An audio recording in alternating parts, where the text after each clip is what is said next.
యేసుక్రీస్తు నామములో మీ అందరికీ శుభములు. ఈరోజు మనము లోక సువార్త నుండి ప్రశ్నలు మరియు జవాబులు తెలుసుకుందాం. 1. యేసు చెప్పిన మరొక ఉపమానం ఏమి? జవాబు: విసుగక నిత్యము ప్రార్థన చేయుచుండవలెననుటకు ఒక ఉపమానము చెప్పాను. 2. యేసు చెప్పిన ఉపమానము ఎవనిని గూర్చినది? జవాబు: ఒక అన్యాయస్తుడైన న్యాయాధిపతిని గూర్చినది. 3. న్యాయాధిపతి ఎలాంటివాడు? జవాబు: దేవునికి భయపడకయు మనుషులను లక్ష్య పెట్టకయు నుండు ఒక న్యాయాధిపతి ఒక పట్టణంలో న్యాయాధిపతిగా ఉన్నాడు. 4. ఆ పట్టణంలో ఇంకా ఎవరున్నారు? జవాబు: ఆ పట్టణంలో ఒక విధవరాలు కూడా ఉండెను. 5. ఆ విధవరాలు ఆ న్యాయాధిపతి వద్దకు వచ్చి ఏమి అడుగుతుంది?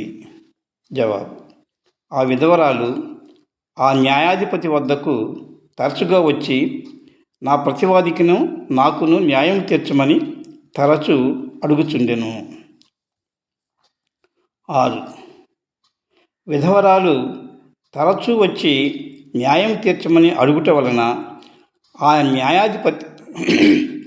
న్యాయాధిపతి ఏమనుకున్నాడు? జవాబు: ఆ న్యాయాధిపతి నేను దేవునికి భయపడకయు మనుషులను లెక్క పెట్టకయు ఉండినను ఈ విధవరాలు నన్ను తొందర పెట్టుచున్నది కనుక ఆమె మాటిమాటికి వచ్చి గోజాడకుండినట్లు ఆమెకు న్యాయము తీర్చునని తనలో తాను అనుకొనెను. 7. ప్రభువు తన శిష్యులకు ఆ ఉపమానము చెప్పి ఏమన్నాడు? జవాబు: ప్రభువు ఆ ఉపమానం చెప్తూ అన్యాయస్తుడైన న్యాయాధిపతి ఆ విధవరాలి విషయంలో ఆమె నిత్యము విసిగించుట వలన త్వరగా తీర్పు తీర్చెను కదా, అదేవిధంగా దేవుడు తాను ఏర్పరచుకొనిన వారు దివారాత్రులు తనకు మొరపెట్టుచుండగా వారికి న్యాయం తీర్చడా? వారికి త్వరగా న్యాయం తీర్చును. వారి విషయమే కదా ఆయన దీర్ఘశాంతము చూపుతున్నాడని వారితో చెప్పాను. యేసు విసుగక నిత్యము ప్రార్థన చేయవలనని తన శిష్యులకు చెప్పుచున్నాడు. దీని విషయమై యేసు ఒక అన్యాయస్తుడైన న్యాయపతిని గురించి ఉపమానం చెప్పాడు. ఒక